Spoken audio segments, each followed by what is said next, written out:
Para estar dentro del contexto, Génesis 2, 19 en adelante. Jehová Dios formó pues de la tierra toda bestia del campo y toda ave de los cielos, y las trajo a Adán para que viese cómo las había de llamar. Y todo lo que Adán llamó a los animales vivientes, ese es su nombre. Y puso Adán nombre a toda bestia y ave de los cielos y a todo ganado del campo. Mas para Adán no se halló ayuda idónea para él. Entonces Jehová Dios hizo caer sueño profundo sobre Adán, y mientras éste dormía, tomó una de sus costillas y cerró la carne en su lugar. Y de la costilla que Jehová Dios tomó del hombre, hizo una mujer, y la trajo al hombre. Dijo entonces Adán: esto es ahora hueso de mis huesos, y carne de mi carne. Esta será llamada varona, porque del varón fue tomada. Por tanto, dejará el hombre a su padre y a su madre, y se unirá a su mujer, y serán una sola carne. Y estaban ambos desnudos, Adán y su mujer, y no se avergonzaban.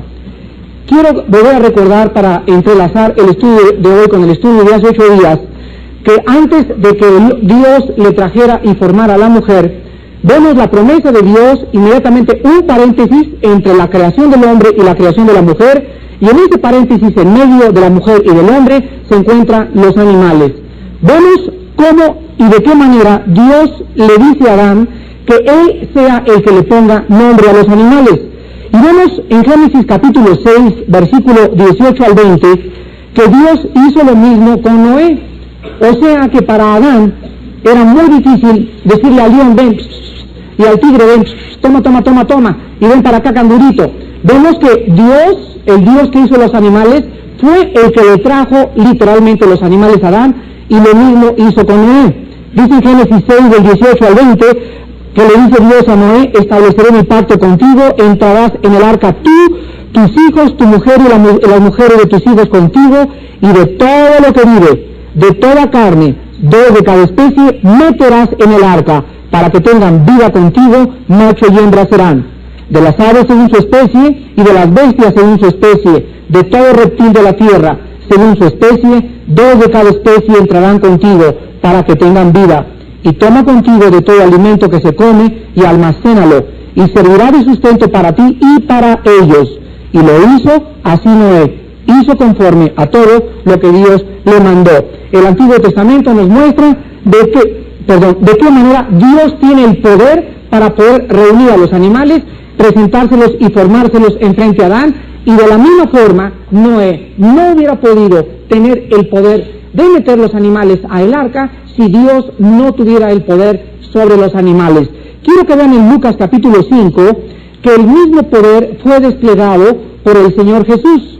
Lucas capítulo 5. Y el Señor Jesucristo tenía el poder absoluto también sobre toda la creación animal. Lucas 5, del 1 al 6. Aconteció que estando Jesús junto al lago de Genezaret, el gentío se agolpaba sobre él para oír la palabra de Dios. Y vio 2 barcas que estaban cerca de la orilla del lago, y los pescadores, habiendo descendido de ellas, lavaban sus redes. Y entrando en una de aquellas barcas, la cual era de Simón, le rogó que la apartase de tierra un poco, y sentándose enseñaba desde la barca a la multitud. Cuando terminó de hablar, dijo a Simón: boga mar adentro, y echad vuestras redes para pescar. Respondiendo Simón le dijo: Maestro, toda la noche hemos estado trabajando y nada hemos pescado, mas en tu palabra echaré la red. Y habiéndolo hecho, encerraron gran cantidad de peces, y su red se rompía. Aquí vemos un milagro asombroso en el que los pescadores, que eran amos y señores del mar de Galilea, sabían cuándo salían los pescados. Y ustedes saben que los pescadores, en la mayor parte de las veces, pescan de madrugada o pescan al amanecer. Pues ellos habían estado todo el día tratando de aventar las redes y no habían agarrado absolutamente nada. Entonces Cristo les dice: boguen mar adentro. Y Pedro le dice: pero si ya hemos intentado, ya trajimos aquí una lancha, buques pesqueros, hemos traído a los mejores pescadores y nada. Entonces Pedro dice: pero nuestras redes las echaremos en tu palabra. Y esta es una ilustración maravillosa también en la evangelización, porque cada vez que predicamos el evangelio, yo cuando llego, por ejemplo, a una universidad, Siempre digo, Señor, nos van a estar esperando con las bazucas y con ametralladoras, y va a haber psicólogos, y va a haber comunistas, y va a haber evolucionistas, pero en tu palabra echaré las redes. Gracias a Dios de que siempre en su palabra Él nos dice, no te preocupes, mi palabra, cuando venga y la recojas, vas a traerla llena de personas convertidas. Veamos también en Mateo 17, otro milagro todavía más difícil en cuanto al poder sobre los animales. Mateo 17, del 24 al 27. Cuando llegaron a Capernaum, vinieron a Pedro los que cobraban los 2 dracmas y le dijeron, ¿vuestro maestro no paga los 2 dracmas? Él dijo, sí. Y al entrar él en casa, Jesús le habló primero diciendo, ¿qué te parece, Simón? ¿Los reyes de la tierra, de quiénes cobran los tributos o los impuestos? ¿De sus hijos o de los extraños? Pedro le respondió, de los extraños. Jesús le dijo, luego los hijos están exentos. Sin embargo, para no ofenderles, ve al mar y echa el anzuelo, y el primer pez que saques, tómalo, y al abrirle la boca hallarás un estatero.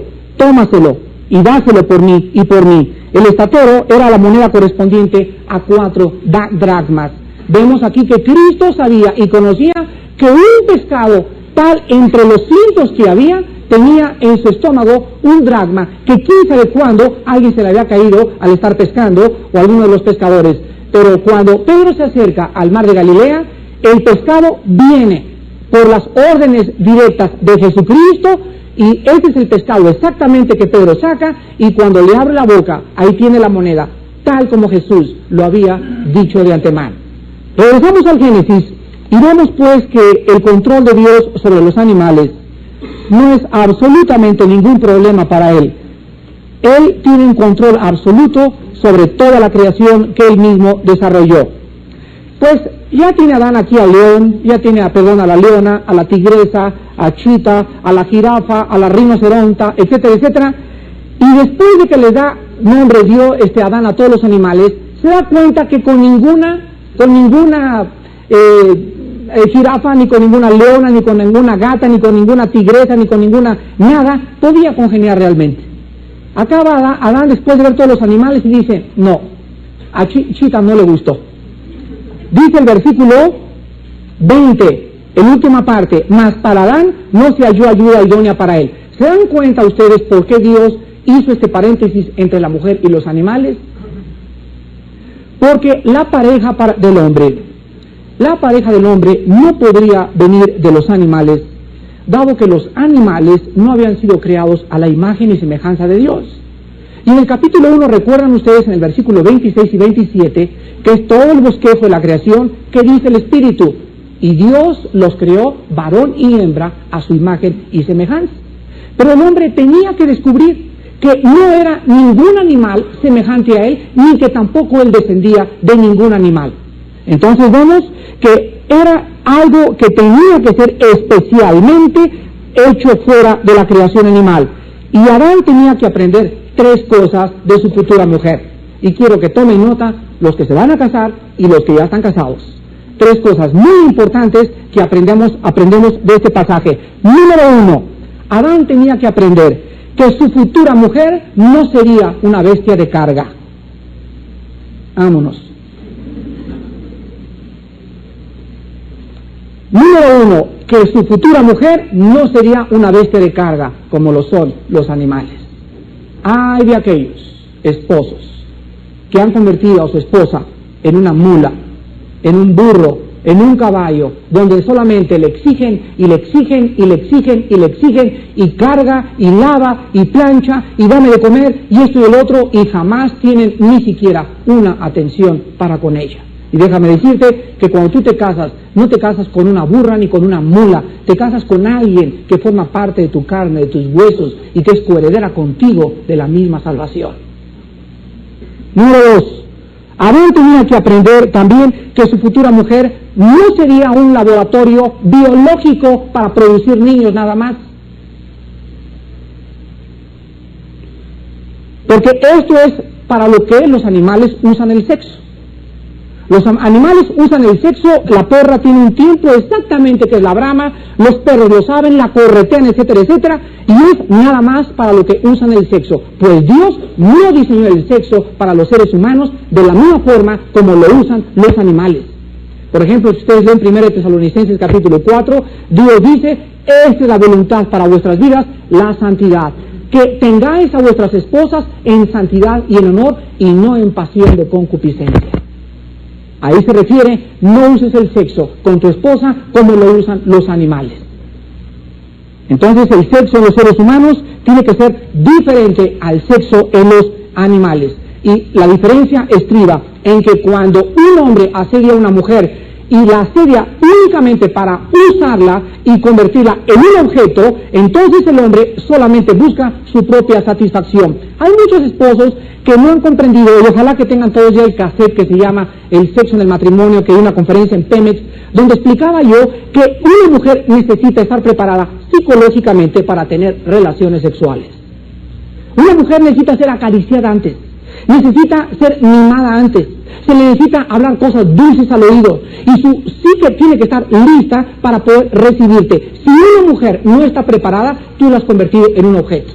Tú llegas nada más, ¿verdad? Y como un animal la usas y no entiendes que ella necesita tus caricias, tu comprensión, que le digas te amo, que le hagas un caricito, etcétera, etcétera. Que se sienta ella protegida, que se sienta amada, que no se sienta que es un objeto en el cual tú la agarras y la botas cuando ya tienes satisfechas tus necesidades fisiológicas. En ese momento la mujer se frustra, la mujer comienza a proyectar una agresividad externa en muchas áreas y siempre encontramos que el 65% de los casos de problemas en un matrimonio tienen su origen en el carácter sexual.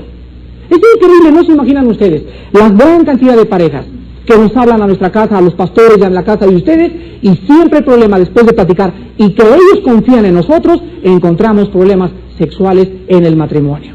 Ahora hay parejas que se reprimen y ni siquiera quieren al pastor, ni le quieren consultar al pastor, ni le quieren decir, oye hermano, fíjate que mi esposo esto y el otro. Y si ustedes no tienen confianza en su pastor, ¿quién entonces los puede ayudar? Y pasan 10 años y 15 años y ni siquiera sabes que todo tu problema está porque no sabes tratar a tu esposa sexualmente. Vemos en tercer lugar que Adán también tenía que aprender que su futura mujer no sería algo que estuviera lejos, sino que sería algo que formara parte de sí mismo. En otras palabras, la futura mujer de Adán no iba a ser un objeto, repito, para usarla y dejarla. Tómala y déjala. Era algo que iba a formar parte de su propio ser, de su propia carne, de sus propios huesos. Dice en 1 de Pedro, capítulo 3, versículo 7, vosotros maridos igualmente vivid con ellas sabiamente.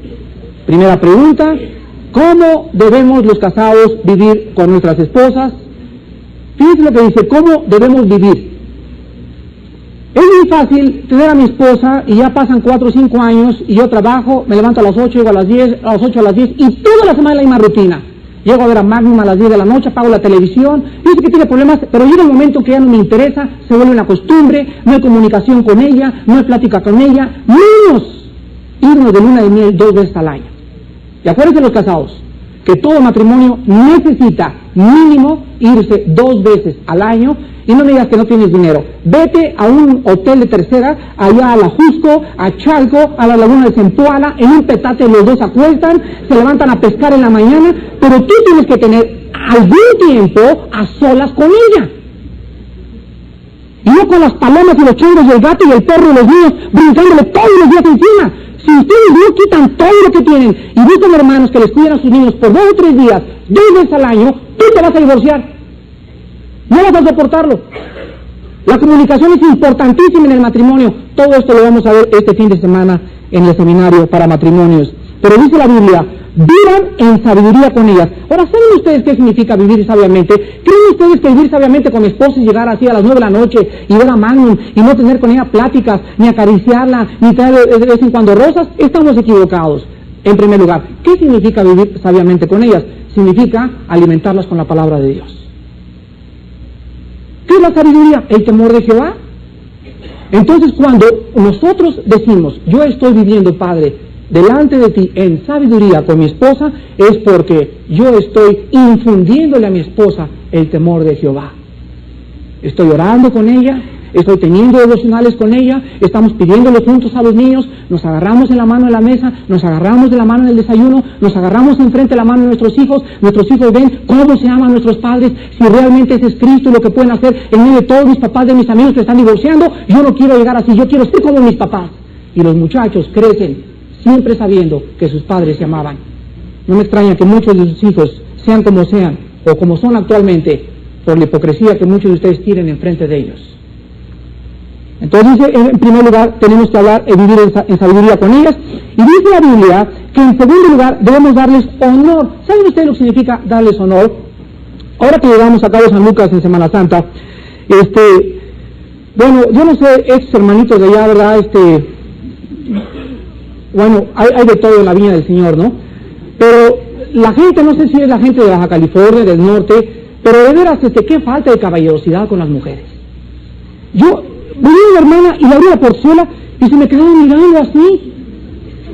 ¿Qué me mira, hermana? Usted es el primer hombre que me abre la puerta en 20 años. Oiga, de veras, casi le da el patatús a la hermana ahí. No podía creer, dice, yo creí que eso ya no existía. Y cuando nosotros hablamos de darle honor a la mujer, significa tener atenciones con ella, es lo menos que podemos hacer. Yo les digo que muchos entran ustedes al restaurante a comer con su esposa y no le quitan la silla para que se siente, se la quitan cuando se está sentando.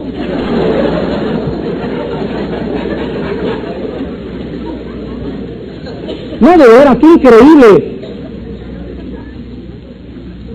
Yo le he dicho a nuestros pastores, ¿verdad? Fíjense, cuando vamos a una casa, lo primero que vemos es la caballerosidad con que él trata a ella. Y al lado de la comida es cuando más se nota. Él no puede sentarse, un marido caballero y cristiano, antes de sentarse, está detrás de su esposa, mi vida, siéntate. Y ya que se sienta, él va y se sienta. Pero sus hijos ven que su padre es un caballero. Un marido caballero le abre la puerta a su esposa. Yo le he rogado a mi esposa muchas veces, por favor, no te bajes del coche. Déjame darme la vuelta y abrirte la puerta, y entonces te bajas. Permíteme seguir manteniendo los hábitos de un caballero. No lo hago para mi gloria, lo hago para la gloria de Jesús, para dar buen testimonio y para que la gente sepa que un marido cristiano es diferente a un marido incrédulo. Eso significa darle honor a tu esposa. Hay veces que en la noche ve una ráfaga de viento en el cuarto y ahí está la esposa ahora con la pura sábana y cállese la boca, no esté gritando. ¿Tú crees que eso es darle honor? Te paras, mi vida, ¿qué necesitas? ¿Quieres un zarape más? Pues te levantas y en lugar de que ella te venga a tapar, tú te levantas y la tapas. Eso es darle honor a tu esposa. Y fíjense que si nosotros no somos así, la Biblia es muy clara y dice más adelante, como a vaso más frágil, o sea, todo esto lo hacemos porque son más frágiles que nosotros. Lloran más que nosotros, son más chillonas que nosotros, se molestan más que nosotros, se molestan porque voló la mosca. Son diferentes, tenemos que entenderlo. Y si no tenemos esta actitud, dice, nuestras oraciones tendrán estorbo. Entonces tú puedes ser un gran predicador, y puedes ser un gran pastor, y puedes estar ganando las almas, y irte de evangelista, y irte de misionero, y nunca aprendiste a tratar a tu esposa. Y ahí está una de las raíces del fracaso de miles de cristianos y de hombres de Dios. Hermano, ¿qué me pasa? Diezmo, y voy a la iglesia, y oro. A ver, vamos por prioridades. Número 1, tu devocional. Hermano, tengo devocionales. Número 2, tu esposa. Número 2, mi esposa. Sí. Después de Dios, y antes de la obra, y antes de la iglesia, y antes del estudio de los lunes, es ella. Y por eso es tan importante el libro de los principios, el Génesis, para que desde el principio sepamos cuál era el ideal de Dios y cómo Dios despliega su maravillosa sabiduría para que nosotros comprendamos que si nosotros no estamos dentro de ese patrón, no va a escuchar nuestras oraciones. No te engañes.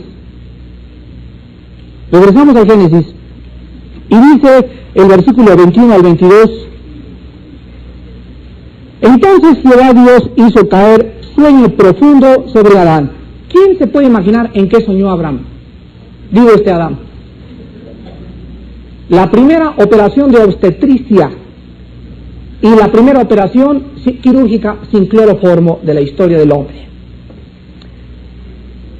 Y lo pone a dormir Dios, y mientras él se dormía, vean ustedes que era importante que la mujer que Dios le trajera al hombre, el hombre tenía que estar en estado subconsciente y el hombre no iba a tomar ninguna participación. El hombre tenía que estar absolutamente en estado de pasividad para poder recibir a su esposa. Y dice así: mientras él se dormía, tomó una de sus costillas. Aclaración: el original hebreo es la palabra sela con T, T-S-E-L-A, y no significa costilla, significa lado, nada más. Del lado de su costado. Claro que se asume que ha de haber sido una costilla, pero no me gusta ser antibíblico ni especular. Si la Biblia dice en el original del lado, pues lo más probable es que sea una costilla, pero no es costilla. Es como la manzana de Adán y Eva, ¿no? ¿Dónde está la palabra manzana en la Biblia? ¿Dónde está que los tres reyes magos eran Melchor, Baltasar y Jeremías o Siborio, quién sabe cómo le pusieron al otro? Puros inventos, ¿no? Pero son tradiciones y leyendas que no tienen su origen en la palabra de Dios. Entonces, el original hebreo de la palabra sela, del sela de Adán. De su lado, Dios tomó y cerró la carne en su lugar. Y de la costilla que Jehová Dios tomó del hombre, hizo una mujer y la trajo al hombre. Quiero que vean ustedes que desde el principio Dios quiere que entiendan, jóvenes, que a muchos de ustedes Dios los va a tener que poner a dormir para que dejen de andar buscando novia. Desde el principio Dios quiere que entendamos: miren a los pajarillos del campo, miren a las flores del cielo, de los jardines tan maravillosas, miren todo lo que está a su alrededor, cómo Dios ha vestido y pintado y adornado el mundo donde viven, etcétera, etcétera. Y ustedes no se afanen por qué vestiremos, qué comeremos, en dónde estudiaremos, con quién me casaré. Ustedes dedíquense nada más en la mañana a buscar mi rostro, a tener comunión conmigo, a buscar, y déjenme que yo les traiga a su novia. Pero mira, así, tú vas a voltear de repente y así en bandeja de plata, cristiana, bonita, con cualidades morales, espirituales, emocionales, vas a saber que es de Dios, se van a conocer 1 año, 2 años, y los dos con una certeza absoluta van a unir sus vidas delante de Dios. Y escuchen esto: cuando es de Dios, nadie se opone al matrimonio. Cuidado cuando ustedes se casen sin el consentimiento de sus padres, porque esto no es de Dios. Dicen Proverbios que Dios voltea el corazón de los hombres a lo que Él quiere. Dicen Esdras, capítulo 1, del 1 al 3, que para que se cumpliera la palabra de Jeremías, Dios despertó el espíritu de Ciro, el rey de Persia, y entonces Él mandó editar un decreto diciéndoles: todos aquellos que quieran regresar a Jerusalén, así ha dicho Jehová, regresen. Vean ustedes cómo hasta los incrédulos están en las manos de Dios. Y para que se cumpliera su palabra, Dios comienza a actuar en los presidentes y en los líderes. ¿Cuánto más no puede cambiar el corazón de tu suegro y de tu suegra para permitirles que tú te cases delante de Él? Entonces nosotros vemos también aquí, por ejemplo, que la operación que Dios realiza, la realizó sin anestesia. ¿Saben ustedes que la anestesia fue descubierta hasta la década de 1840? O sea, 3000 años después del Génesis. La reina Victoria de Inglaterra fue la primera mujer en la historia en tener un bebé bajo el efecto del cloroformo en 1853. Ahora es maravilloso que nosotros veamos que dice en el versículo 21 que Dios saca del hombre a la mujer. ¿Saben ustedes científicamente que esto es absolutamente comprobado por la genética? Quiero que pongan atención. El hombre tiene 2 cromosomas. Tiene la cromosoma X y tiene la cromosoma Y. La mujer nada más tiene la cromosoma XX. Muy bien, si Dios hubiera sacado de la mujer al hombre, genéticamente hubiera sido una improbabilidad y una imposibilidad en la reproducción celular, por cuanto las cromosomas de la mujer son X. Pero si Dios sacó del hombre a la mujer, genéticamente está comprobado que podría realizarse, dado que el hombre tenía las cromosomas X. Entonces, 6.000 años después, cuando encontramos que la genética nos muestra cómo se determina a través de las cromosomas el sexo del ser humano, es increíble que ahí la Biblia nos diga que Dios sacó, podía haber hecho a la mujer primero para que fuera desde el principio la mamacita y el bebecito Adancito saliera, pero no, sino que Adán fue el papá y fue el esposo al mismo tiempo, y esto está comprobado genéticamente. Porque hubiera sido, repito, una imposibilidad el que dijera Dios, y de la mujer sacó Dios al hombre, porque en sus cromosomas no hubiera la mujer podido darle al hombre las cromosomas Y, que son las que determinan el sexo masculino. Qué increíble es la Biblia científicamente. Entonces, cada vez que nosotros observamos que la historia bíblica es comprobable a la luz de la ciencia, no podemos más que expresar qué maravilla, qué certeza y qué veracidad de la palabra de Dios. Ahora vamos nosotros a ver en el versículo 23, que en el momento en que sale la mujer, no se imaginan ustedes en la construcción gramatical en el original hebreo, qué entusiasmada se dio a Adán. No se imaginan ustedes. Dice el versículo 23, dijo entonces Adán, o sea, esta palabra dijo en la construcción gramatical hebreo, dijo con un énfasis como, ahora sí, así se puso Adán. O sea, despierta su sueño Abraham, ya no ve a jirafa, ni a chita, ni a la rinoceronte, ni nada. Ve a alguien y grita a Adán y dice, esto es ahora hueso de mis huesos y carne de mi carne, será llamada varona porque de mí fue tomada. O sea, Adán dice en ese momento, esta sí es la que yo estaba esperando. Esta es realmente, este es mi gansito Marinela. Pero es una explosión de euforia tan grande en Adán, en la construcción gramatical hebrea, que dice Adán, esto es realmente algo con lo cual yo puedo tener una relación, comunicarme y tener una compañera. Vemos nosotros aquí que esta es la característica más grande del matrimonio. Adán reconoce que la mujer es parte de sí misma, y mientras nosotros en el siglo XX no recordemos este principio de que mi mujer forma una parte intrínseca mía, jamás podré estar bien delante de Dios. Vean cómo lo explica en el capítulo 5 de Efesios el apóstol Pablo. Vean de qué manera expresa esta grande verdad el apóstol Pablo. Efesios 5, 28 al 33. Así también los maridos deben amar a sus mujeres. ¿Cómo debemos amarla? Como si fuera mi carne y mis huesos. ¿Ya lo notaron? ¿Qué fue lo primero que dijo Adán? Forma parte de mi propio cuerpo. Así debo amarla. Así como me peino, me enjabono, me cuido, mi manicure, etcétera, etcétera, así el hombre debe amar a su mujer. Dice a continuación, el que ama a su mujer, a sí mismo se ama. Vamos a ponerlo en sentido opuesto. El que no ama a su mujer, se odia a sí mismo. El que no ama a su mujer, se odia a sí mismo. ¿Y sabes qué pasa cuando tú no amas a tu mujer? Te comienzas a autodestruir. Es una ley espiritual inequívoca. Versículo 29. Porque nadie aborreció jamás su propia carne, sino que, ¿qué cosa?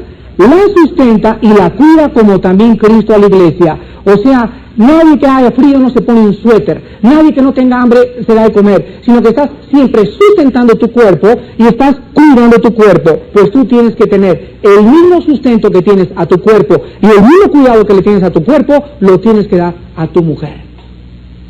Y es importante que dice en el versículo 30, porque somos miembros de su cuerpo, de su carne y de sus huesos. Por esto dejará el hombre a su padre y a su madre, y se unirá a su mujer, y los dos serán una sola carne. No dice un solo espíritu, no dice una sola alma. Somos un espíritu con el Señor, pero con nuestras esposas no somos un espíritu. Somos individuales en cuanto al espíritu, pero en cuanto al cuerpo, somos delante de Dios una misma carne. Versículo 32, grande es este misterio, o sea, no se nos ha revelado. El misterio consiste en lo siguiente, en que al mismo tiempo que somos dos individuos, somos una unidad. Dios nos ve como una unidad. Si yo le hago daño, le hago daño a ella. Y Dios nos ve así, nos ve pegados. Y dice la Biblia que lo que Dios unió, nadie lo separe. Entonces, al mismo tiempo que Dios también nos ve como algo individual, porque yo tengo mi personalidad y aquí tiene su personalidad, delante de Dios, dice la Biblia, somos una unidad. Y es tan intrínseca esta unidad que si yo me hago daño, le hago daño a ella. Y si ella se hace daño, me hace daño a mí. Si yo no la quiero, me autodestruyo. Si ella me odia, se autodestruye. Y dice el versículo 33, por lo demás, cada uno de vosotros ame también a su mujer, como a sí mismo. Hueso de mis huesos, carne de mi carne, esta será llamada varona. La palabra varona es la palabra hebrea isha, y latina S de Santiago, H-A, isha, y viene de ish, varón. La palabra Adán y la palabra varón es la misma. La palabra Adán es la palabra ish, que significa hombre. La palabra isha significa varona. Entonces, este es el segundo nombre dado a la mujer. Quiero que noten la continuidad del nombre de la mujer. ¿Cuál es el primer nombre de la mujer en la Biblia? Ayuridonia. 2, 3, Eva. 3 veces le cambia el nombre. Y ven ustedes la continuidad. Primero, ayuda adecuada. Después, varona. Vean ustedes cómo desde el principio llega la continuidad. Ayuda adecuada, varona y Eva. Y no se le pone el nombre de Eva hasta que ella comienza a engendrar. Porque Eva significa madre de los seres vivientes. Qué cosa más bella. Pero no vamos a detenernos aquí, sino quiero solamente mostrarles a ustedes lo que es el matrimonio en el versículo 24. Por tanto, dejará el hombre a su padre y a su madre, y se unirá a su mujer, y serán una sola carne. Damas y caballeros, ¿qué es el matrimonio? El matrimonio es 3 cosas. Número 1 es dejar. Dice la Biblia, por tanto, dejará el hombre a su padre y a su madre. Cuando el hombre y la mujer encuentran una pareja, yo he estado aquí con mi mamacito, con mi papacito, mamacita te quiero mucho, etcétera, etcétera, y de repente Dios me trae a mi Eva, y en ese momento la palabra dejar en el original hebreo es la palabra oush, O-W-S-H, y significa soltar las amarras, dejar libre. Es un barco que ha estado amarrado a mis papás y a mis mamás, y me han estado unido por medio de yugos emocionales hacia ellos, y de respeto, y en el momento que tengo a Eva, bye.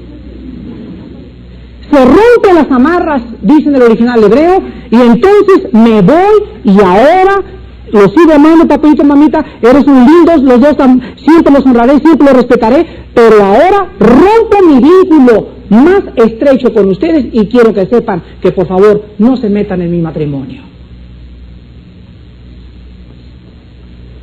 Una de las cosas más tristes que existe en la vida del siglo XX es que la gran cantidad de divorcios, principalmente en Latinoamérica, se deben a terceras personas viviendo en el hogar. No es la voluntad de Dios que cuando te encuentres a tu Eva, vente hermanita conmigo. Vente hermanita conmigo. Dice, cortarás vínculo con tu perro, con tu gato, con tu perrito, con tu prima, con tu cuñado, con tu mamá, con tu papá, con tu abuelita, allá. Y ahora tu esposa y vete a vivir a la Jusco con ella. Lo más lejos que puedas de la familia, mientras más lejos mejor. Porque es la voluntad de Dios que estos 2 seres desde ese momento van a ser guiados por el Espíritu Santo. Ya no va a haber prejuicio la mamá, pues síguela a visitar, invítala a tu casa cuando puedas, pero por favor es importantísimo que los nuevos casados vivan lejos de la influencia de los padres. Menos llevarte contigo a un miembro de tu familia. Desde luego hay excepciones. Caso, una madre que tú eres el único hijo que ella tiene. 2, no puede vivir con nadie más que contigo, o sea, ni siquiera puede comer, está en una silla de ruedas, te la tienes que llevar. Pero vean qué excepción, ¿verdad? Entonces, si tu mamá no está en silla de ruedas, ni tu papá tampoco, no te la lleves contigo. Págale una casa de huéspedes, págale los alimentos, deja a tu hermanita en un hospital, mételo a cosas, pero primero salva tu matrimonio. Y no quieras salvar a tu familia y acabar divorciado algún día. Dios es bien sabio para dejarnos estos principios. Ahora ven ustedes que esto es igual a la vida cristiana. Es exactamente lo mismo. Cuando yo me convierto a Cristo, antes estaba yo unido a la dianética, al yoga, a los ídolos, a la droga, a la disco, y en eso la conversión es esta, es una vuelta de 180 grados, y me vuelvo a Dios, abandono las tinieblas y abandono los ídolos y abandono mis dioses falsos y ahora me vuelvo, eso es la conversión, y ahora comienzo a caminar en sentido contrario a como yo caminaba. Vean Primera de Tesalonicenses, capítulo 1, versículo 9. Primera de Tesalonicenses, capítulo 1, versículo 9. Y aquí encontramos este principio. Les dice Pablo a los tesalonicenses, porque ellos mismos cuentan de nosotros la manera en que nos recibisteis. Escuchen, y cómo os convertisteis de los ídolos a Dios para servir al Dios vivo y verdadero. Cuando tú te casas, querida amiga que me escuchas, te conviertes, o sea, te das la media vuelta, y antes servías a tus papás, y le hacías los huevos fritos a tu mamá, y lavabas la ropa de tus hermanitos. Pues ahora te conviertes y ahora vas a servir a tu esposo primero. Ahora tu prioridad es tu esposo y no tu familia. No se enojen conmigo, enójense contra el Dios de la Biblia. Pero Él tiene una grande razón para decirnos lo que nos está diciendo. Ahora primero es tu esposo, tu prioridad es tu esposo, tu responsabilidad es tu esposo, y en segundo lugar, tus papás, tus hermanos, tus cuñados, tus parientes, tus primos, tus tíos, tus compadres. Número 1, tu esposo. Vean también en Primera de Pedro 1, versículo 18, sabiendo que fuisteis rescatados de vuestra vana manera de vivir, la cual recibisteis de vuestros padres, no con cosas corruptibles, como oro con plata, etcétera, etcétera. Vean ustedes que antes de recibir a Cristo, aquí estaba yo había heredado una religión. ¿Qué religión? Pues es lo más lógico, ¿no? La religión de mis padres. Si ellos fueron protestantes, yo soy protestante. Si ellos fueron budistas, yo soy budista. ¿No es verdad? Bueno, pues yo crezco de acuerdo a las tradiciones de mi familia. Si mi familia son espiritistas, pues yo soy espiritista, etcétera, etcétera. Pero llega un momento de la decisión. Mis padres me han heredado una tradición y yo tengo que investigar si yo la acepto o no la acepto. Por eso un padre, cuando el hijo es mayor de edad, no puede inmiscuirse en sus convicciones espirituales. Si tu hijo te dice, papá, me voy con los mormones y tiene 21 años de edad, y él es mayor de edad, tú no puedes más que orar por él. ¿Qué puedes hacer? No lo puedes agarrar a cachetada y decirle, pues te desearé, etcétera, etcétera. Son sus convicciones, ¿verdad? Entonces, dice la Biblia que cuando Cristo nos rescató de nuestra vana manera de vivir. La que heredamos de nuestros padres, desde luego de aquellos que no eran padres cristianos, que tenían una religión. Entonces nos convertimos a Cristo, y el primer problema, ¿con quién es? Pues con nuestros padres. Porque ya si les dices, ¿saben qué? Pues yo no pertenezco a su religión. Y entonces estalla Troya esa misma noche. Pues lo mismo pasa con el matrimonio. Regresamos a Génesis, y el abandono del hogar es el primer paso en el matrimonio. Dejar y romper con el pasado, con los familiares, voltearme y comenzar a caminar con mi nuevo cónyuge. En segundo lugar, el matrimonio, no solamente abandonar, sino en segundo lugar, dice el versículo 24, se unirá a su mujer.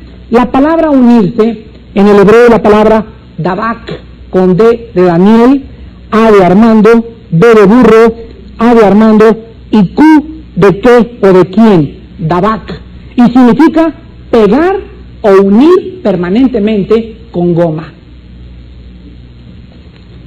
Dice la Biblia que cuando dos personas se casan, pasa esto.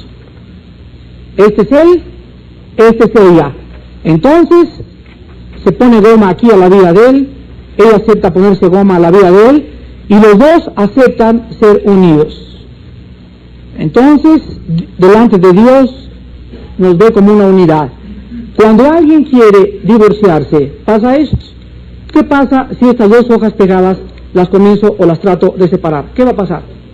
Rompo esta y rompo la otra, y las marcas quedan permanentemente. Este es el daño que ocasiona un divorcio. Cuando tratamos de separar lo que Dios unió, me lastimo yo, se lastima él, y los que la llevan siempre son nuestros hijos. Entonces el hombre se unirá a su mujer, el hebreo dice, se pegará a su mujer. Serán una sola carne. No hay de que cambie esa esposa dentro de 3 años, no hay de que se puso gorda, no hay de que ya se quedó calvo él, no hay nada para poder divorciarte. Es una unión indisoluble, permanente y vital delante de los ojos de Dios. Y debes de considerar profundamente, antes de pensar en la palabra divorcio, lo que dice la palabra de Dios en esta noche en tu corazón. Es muy fácil decir, no divorciamos, y vamos a ver que siempre que gritamos esta palabra es porque estamos enojados, porque es la puerta más fácil para escapar, y un hombre por naturaleza busca siempre la puerta fácil, siempre la solución más fácil. Ya nos divorciamos, qué fácil, no, ya cada quien por su camino, ya no tengo problema, ya no hay que me grite, ya no tengo perro que me muerda ni que me ladre, ya nos divorciamos. ¿Y los hijos? ¿Y los hijos? ¿Qué? ¿Los hijos qué?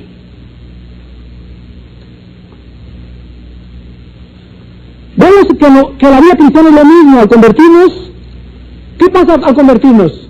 Recibimos al Espíritu Santo en el momento de la conversión, ¿sí? En ese momento el Espíritu Santo nos sella y nos bautiza. ¿Qué significa? Que nos une al cuerpo de Cristo. Nos hace ser miembros de su carne y miembros de sus huesos. ¿Qué es el bautismo del Espíritu Santo? Es la operación mediante la cual el Espíritu nos agarra y nos coloca, nos funde, nos amalgama en el cuerpo de Jesucristo. Por eso el bautismo del Espíritu Santo es en la conversión y no es subsecuente a la conversión, porque nadie puede ser cristiano sin pertenecer al cuerpo de Cristo. Romanos 6, 1 Corintios 12, 13, Efesios 4. Oye, hermano, ya le dije que bautismo del Espíritu Santo. A ver, mira, antes de seguir hablando, nada más explícame, ¿a qué bautismo se refiere Romanos 6? Nada más es la única pregunta que te hago. Pues te refieres al bautismo en agua. Si es el bautismo en agua, entonces me estás diciendo que el bautismo salva.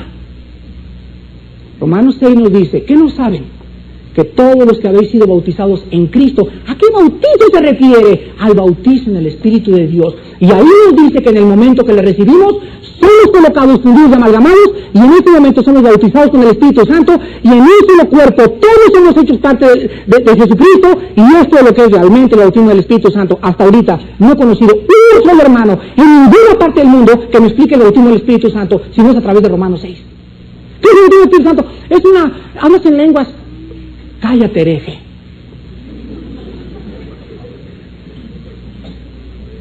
¿Ven por qué es una herejía? Porque me está diciendo que yo no formo parte del cuerpo de Cristo. Y veo la división entre los que sí y entre los que no. Entonces, ¿qué es? Pues mira, es una llenura. Bueno, estoy de acuerdo, todos los días debemos ser llenos. Y que tú has hablado las lenguas 3 años después de que recibiste a Cristo, no significa que en ese momento fuiste bautizado en el Espíritu Santo. Estudia, por favor, el bautismo del Espíritu. Pero es exactamente igual. Hagan de cuenta que yo me caso, y tengo 6 meses de casado, y me dice un cuate, oye, ¿duermes con tu esposa? Oye, ¿para qué quieres que me casé con ella? Desde que me casé, nos unimos los dos, y somos parte vitales el uno del otro, y tenemos relaciones sexuales el uno del otro. ¿Para qué crees que me casé? Así hay muchos cristianos, y ahora que el Espíritu Santo me está diciendo que si ya tengo parte y formo parte de Cristo. Es ilógico, ¿verdad? Te casas para ser un cuerpo y una carne con tu esposa. Pues lo mismo es el bautismo del Espíritu. Nos hace falta tanta doctrina. De verdad, llena mi corazón. En tercer lugar, dice el versículo 23, 24, y se unirá a su mujer. Y en tercer lugar, el matrimonio dice, y serán. Ven que el matrimonio es entonces dejar, unirse y ser. O sea, aquí encontramos la identidad. Ahora tengo que compartir mi vida junto con ella. Tengo que compartir mis emociones junto con ella. Tengo que compartir mis inquietudes junto con ella. Yo no me caso para meterme en una oficina y comenzar a pensar en mis planes, en mis proyectos, etcétera, etcétera. Y tengo 2 años casado, mi esposa no sabe ni qué anhelo, ni si me gusta mi trabajo, callado, así como una marbota, como bonito, como avestruz la cabeza dentro de la tierra. Y no sé, y no he descubierto que el matrimonio es sentarme con él y decirle, mi vida, tengo inquietudes, fíjate que me pasa esto y el otro, comenzar a abrir mi corazón, abrir y ser los dos transparentes el uno frente al otro. Ese es el matrimonio. El otro día me encontré una hermana que me dice, ¿sabe qué, hermano? Descubrí que mi esposo tiene una cuenta bancaria y tiene 5 años que la tiene y yo no sabía. Le dije, ¿quién es el nombre de su hermanita, de su maridito, hermanita? Que le digo, necesito hablar con él de inmediato. Y resultó que un hermano cristiano, le hablé por teléfono, fuimos a comer y vean, ustedes se pueden imaginar la exhortada que este hermano recibió. 6 años con una cuenta bancaria y ella no estaba enterada. Le dije, ¿sabes qué? Mira, le mostré 1 Pedro 3:7. Le dije, en estos 5 años, ninguna de tus oraciones, y resultó, ¿verdad?, que este hermano andaba bien mal. Y le dije, aquí está toda la raíz de todos tus problemas. Tu esposa es alguien con la cual te casaste para compartir tu vida. Si tú escondes el dinero de tu esposa, no vale la pena ni que sigas casado, fíjate. No es una extraña a ella, no es tu enemiga, no es una bestia de carga, no es una mujer que, no es una espía tampoco. El día que la consigues tu espía, mándala a Rusia entonces. Entonces, y vean que es lo mismo con la iglesia, 1 Corintios 2, es lo mismo con la iglesia.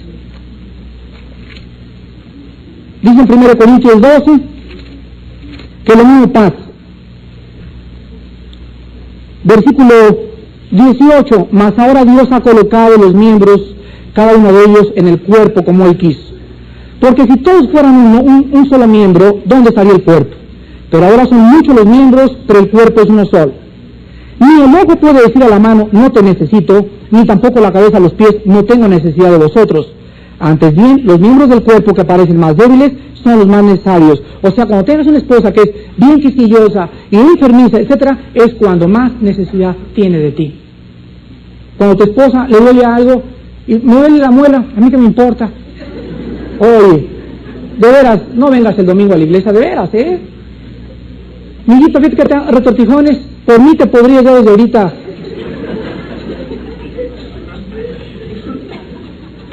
Dice la Biblia que así como entre nosotros, cuando hay alguien en la iglesia que se duele, alguien que no tiene alacena, alguien que no tiene trabajo, todos debemos sentir preocupación porque el amor no es indecoroso, el amor no busca nada indebido, el amor no busca su bien propio, debe buscar el bien de mi hermano y tratar de dar a mi hermano lo mismo y con más razón a mi esposa. Entonces serán una sola carne. De ahí en adelante caminamos de la mano juntos. La lluvia nos cae a los dos juntos, la pobreza nos cae a los dos juntos, los dos lloramos juntos, los dos nos reímos juntos, todo lo que nos pase es juntos de la mano hasta que Él venga. ¿Saben ustedes que esta fue la razón del juicio contra los judíos en el libro de Malaquías? Vean Malaquías capítulo 2. Y quiero decirles que Malaquías fue el último mensaje de Dios a su pueblo, el último. Malaquías está antes de Mateo, es el último libro del Antiguo Testamento. Y los líderes, vean lo que hicieron. Malaquías capítulo 2, versículo del 13, capítulo 2 de Malaquías, del 13 al 16. Escuchen el último mensaje de Dios a su pueblo. Y esta otra vez haréis cubrir el altar de Jehová de lágrimas, de llanto y de clamor. Así que no miraré más a la ofrenda para aceptarla con gusto de vuestra mano. Mas diréis, ¿por qué? Porque Jehová ha atestiguado entre ti y la mujer de tu juventud, contra la cual has sido desleal. Siempre ella tu compañera y la mujer de tu pacto. No hizo el uno habiendo en la abundancia de espíritu. ¿Y por qué uno? Porque buscaba una descendencia para Dios. Guardaos pues en vuestro espíritu y no seáis desleales para con la mujer de vuestra juventud, porque Jehová Dios de Israel ha dicho que Él aborrece el repudio y al que cubre de iniquidad su vestido, dijo Jehová de los ejércitos. Guardaos pues en vuestro espíritu y no seáis desleales. Debemos de andar durante todo el tiempo de nuestra peregrinación con mucho temor y con mucho temblor, siempre analizando, antes de seguir estudiando más la Biblia, cómo está mi relación con mi esposa y con mi esposo. Acabamos en Génesis 2 con el último versículo y dice en último lugar la Biblia que los dos estaban desnudos, Adán y su mujer, y los dos no tenían vergüenza el uno del otro. Aquí encontramos que la falta de vergüenza del uno al otro, se veían el uno al otro, era simple y sencillamente porque ninguno de los dos tenía pecado el uno contra el otro. Cuando en mi vida hay pecado, yo no puedo ver a mi esposa a los ojos. ni sentarme con ella, ni decirle te amo, porque las mujeres leen en nuestra mirada lo hipócrita que somos. Y tu esposa sabe muy bien cuando tú se lo dices con todo tu corazón, con toda tu mente y con toda tu alma.